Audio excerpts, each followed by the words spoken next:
Vamos fazer uma pequena brincadeira para entender há quanto tempo nós, Homo sapiens, estamos aqui na Terra, ou localizar um determinado período de tempo. Para a maioria das pessoas é difícil entender, por exemplo, quando falamos que os dinossauros desapareceram há 63 milhões de anos atrás, é difícil imaginar essa data em relação ao tempo de vida dos seres humanos. A vida sobre o nosso planeta Terra começou há 3,8 bilhões de anos. Imaginemos que este período de tempo possa ser representado em um período de um ano solar, 365 dias. O cálculo é simples. Cada dia corresponde a 10 milhões de anos. Em 1º de janeiro nascem os organismos unicelulares. São organismos que podem fazer cópia deles mesmos e se reproduzem. São organismos simples, têm um código genético de RNA e depois DNA. Fazem um monte de coisas interessantes. Inventam a fotossíntese, se expandem e dominam o mundo. São os vírus, bactérias e fungos unicelulares. O interessante é que até 2 de novembro, no nosso calendário, só existiam eles. Imagine que na pandemia de Covid, nós somos um mamífero que chegou a 200 mil anos. Somos extremamente vulneráveis a agentes patógenos e encontramos um vírus que é um pequeno pedaço de RNA envolvido em uma capa de proteína que vive há 2 bilhões de anos. Enfrentamos um ser que se desenvolveu por um período longo, está mais adaptado que nós em qualquer ponto de vista. São realmente os donos do mundo. Em 2 de novembro, a vida explode com organismos pluricelulares. Em 15 de novembro, surgem as plantas, que representam 90% da biomassa da Terra. Se excluirmos vírus e bactérias, são as plantas que dominam o mundo. Em 29 de novembro, os répteis inventam o ovo. Em 9 de dezembro, inicia a Era dos Dinossauros. Em 13 de dezembro, as primeiras plantas com flores. Em 24 de dezembro, véspera de Natal, vem a extinção dos dinossauros, exceto 3 famílias. Em 31 de dezembro, às 10 horas, surge um ancestral comum entre os chimpanzés e os hominídeos. Às 17h40, nasce o gênero Homo. Às 19h10, o gênero Homo sai da África pela primeira vez. Às 23h32,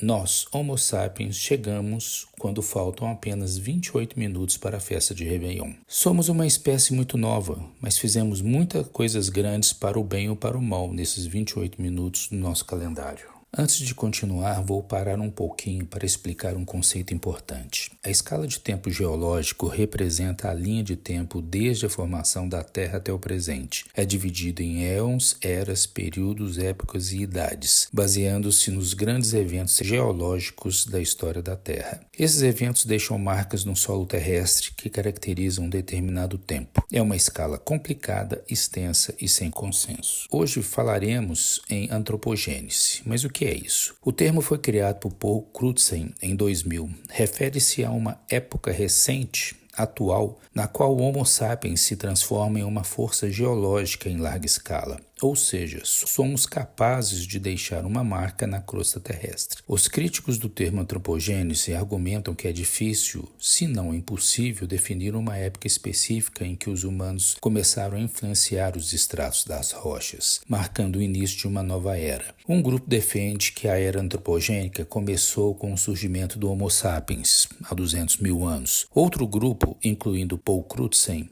acredita que começou nos anos 1800 com a Revolução Industrial. Há ainda quem defenda que o início foi em 1945 com a explosão da bomba atômica, que deixou muitos isótopos radioativos na crosta terrestre e marcou também o início do grande crescimento da produção humana. Outros dizem que os humanos ainda não começaram a deixar seu maior impacto na Terra e que, portanto, a antropogênese ainda nem começou. O ICS não aprovou oficialmente o termo desde setembro de 2015. Recentemente, a revista Nature publicou um artigo afirmando que ainda não há um consenso. Oficialmente, a antropogênese ainda não existe, mas já é um termo de uso comum. Vamos entender o tamanho da nossa influência. Um grupo de cientistas israelenses calculou o peso da biomassa, ou seja, o peso dos seres vivos e plantas, e dos artefatos, as coisas feitas por nós, Homo sapiens. A biomassa se manteve constante nos últimos 90 anos, mas a diversidade diminuiu em 35%. Isso significa que algumas espécies cresceram em número, mantendo um peso total da biomassa constante. Mas essa massa se tornou mais homogênea e menos diversa. são espécies invasivas que cresceram, invadindo o espaço de outras, incluindo aí agentes patógenos. Essas curvas mostram a massa antropogênica, ou seja, tudo que o ser humano construiu: estradas, meios de transporte, pontes, prédios, casas, etc. O lixo produzido não está incluído neste cálculo. Em 2020, toda a massa construída pelo homem já pesava mais do que toda a massa de seres vivos e plantas, 1,1 teratonelada. Claro, dentro dessa massa antropogênica também estão coisas muito belas, como obras de arte, invenções maravilhosas, sinfonias, etc. Nos primeiros anos do século XX, essa massa se manteve quase estável em torno de 3%. Depois de 1950, começou a crescer significativamente e após 2000 cresceu de forma vertical. Esse é o tamanho da massa produzida por nossa espécie Homo sapiens, que corresponde a apenas 0,01% de todos os seres vivos em termos de biomassa. Não podemos pensar que esse crescimento da produção de artefatos é homogêneo. Ele está concentrado em países mais ricos, o que é um problema para esse termo, porque nos dá a noção que todos os seres humanos são igualmente responsáveis. Quando dizemos que o Homo sapiens se tornou uma força geológica, não é um exagero. Daqui a 10 milhões de anos, quando os geólogos estudarem as camadas de terreno correspondentes ao nosso tempo, encontrarão isótopos radioativos em declínio, plástico, alterações de relevo, extinção de fauna e flora, etc.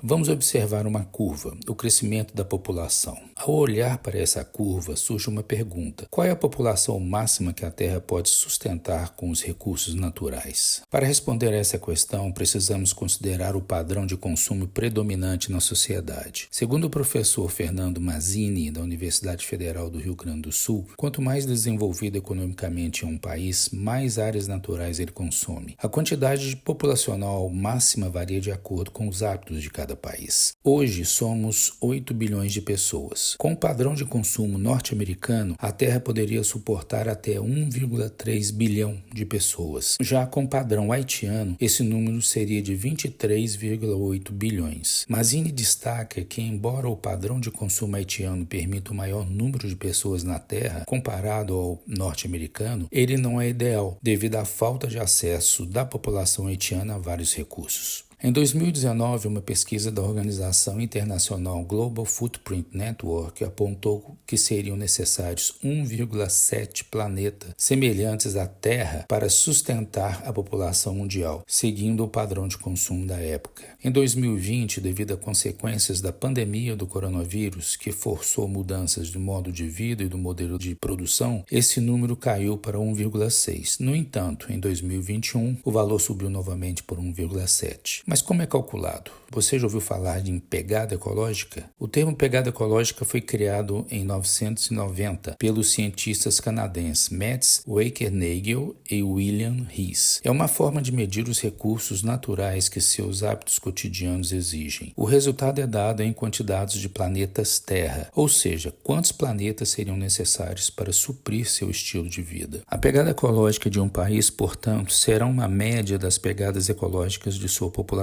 A Global Footprint Network é a organização que oferece recursos para o cálculo da pegada ecológica. Para calcular quantos planetas são necessários para manter nosso estilo de vida, usamos a medida de hectare global. Consideramos áreas de agricultura, pecuária, urbanas, florestas e a quantidade de carbono. Atualmente, a medida da pegada ecológica global é de 2,7 hectares globais por pessoa, enquanto a biocapacidade do planeta é de cerca de 1,8 hectare global por pessoa. Isso indica que precisamos de 1,7 planetas para atender nossas necessidades. A pegada ecológica está diretamente ligada ao dia da sobrecarga da Terra, que é a data em que esgotamos todos os recursos que o planeta pode regenerar em um ano. Entre os países, os Emirados Árabes, os Estados Unidos e a Austrália são os que causam maior impacto no planeta. O Japão, por exemplo, precisaria de 8 vezes sua própria área para suprir as demandas de sua população. No Brasil,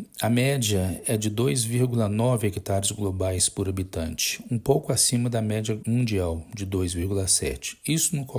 Isso nos coloca como um país com hábitos de consumo mais intensos que a média global. Vamos analisar esse gráfico. Hoje vemos a grande aceleração da produção e consumo como um problema sistêmico. onde várias curvas de crescimento ocorrem simultaneamente. O crescimento da população, consumo de água, uso de energia, uso de veículos a motor, consumo de fertilizantes, extinção de espécies, aumento de temperatura global, aumento de CO2, inundações, perda de florestas, etc. Este é um sinal de alerta. O clima está mudando. Estamos empurrando o clima para um estado mais quente. Neste ponto, alguém pode dizer, mas isso sempre ocorreu. Períodos glaciais se alternam com períodos de aquecimento, sempre. Por que é diferente dessa vez? Sim, você está certo. Mas desta vez, isso é causado pela ação do Homo sapiens. Hoje, 98% das causas desse aquecimento são de origem humana, algo que nunca aconteceu antes. E nunca aconteceu tão rápido. Como diz o cientista evolucionista Thelmo Pevani, da Universidade de Padova, na Itália, está acontecendo de 100 a 200 vezes mais rápido. Mudanças lentas permitem adaptações menos traumáticas. Mudanças rápidas trazem adaptações mais traumáticas e mais caras. Às vezes nem permitem adaptações. Vou contar duas histórias que exemplificam isso. Uma das mudanças climáticas mais rápidas que aconteceu no nosso planeta veio após o impacto de um asteroide no México, que levou à extinção dos dinossauros.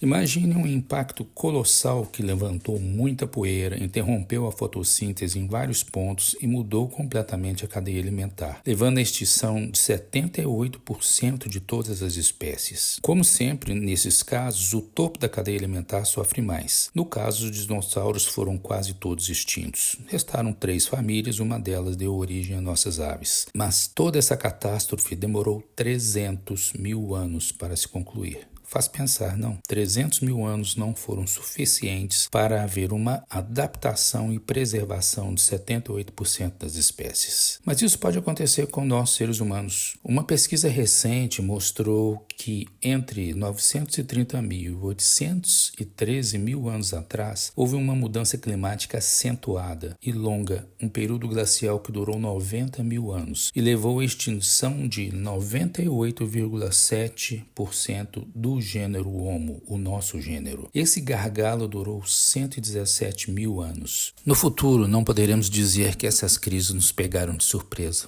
Já sabíamos as causas. Hoje temos 5 problemas principais, bem definidos por Eduardo Osborne Wilson, conhecido como o pai da biodiversidade. HIPPO é um acrônimo que representa os grandes pecados ecológicos. Habitat Fragmentation, fragmentação do meio ambiente, o desmatamento e a divisão dos habitats naturais. Invasive espécies, espécimes invasivas, organismos que são introduzidos intencionalmente ou não em locais onde não são nativos, causando danos ecológicos e econômicos. Pollution, a poluição, a contaminação do meio ambiente em suas diversas formas. Population, a população, o crescimento populacional humano ou a superpopulação. E por último, overharvesting, a exploração excessiva de plantas e animais, seja pela caça ou pesca. Bom, podemos ver que isso influencia isso, e nenhum desses define este, que é a população. Me parece que na realidade só temos um problema na origem de tudo. O sistema climático, sendo complexo, apresenta uma característica chamada tipping points, pontos de inflexão. À medida que uma crise evolui,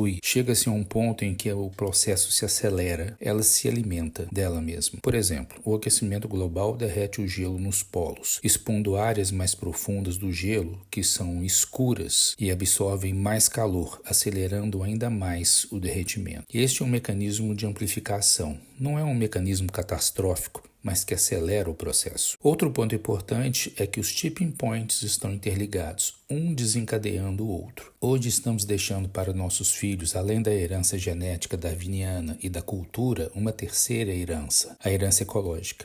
Eles terão que se adaptar a essa nova ecologia. Isso significa que estamos caminhando para a extinção? Provavelmente não, mas pagaremos um preço alto com medidas de urgência, como apagar incêndios causados pelas secas prolongadas em Minas Gerais e reconstruir estados como o Rio Grande do Sul, que foram afetados por chuvas intensas. Estudos de economia mostram que medidas preventivas contra catástrofes custam em média 20 vezes menos do que ações reativas. Hoje, os modelos climáticos são bastante confiáveis, o que reforça a importância de investir em prevenção. Esta é uma mensagem importante para os líderes mundiais. E por fim, um editorial interessante publicado na revista científica Nature destaca 2 aspectos da transição ecológica. o glamouroso e o não glamouroso. Parte glamourosa envolve o desenvolvimento tecnológico e novas invenções que permitem manter nosso padrão de vida com menor impacto ambiental. Já a parte não glamourosa, que não nos agrada tanto, envolve a necessidade de consumir menos. Isso inclui comer menos carne vermelha e usar menos transporte privado. Essas ações são contrárias ao nosso sistema econômico atual, mas são essenciais para um crescimento focado na qualidade e não na quantidade. Obrigado a todos.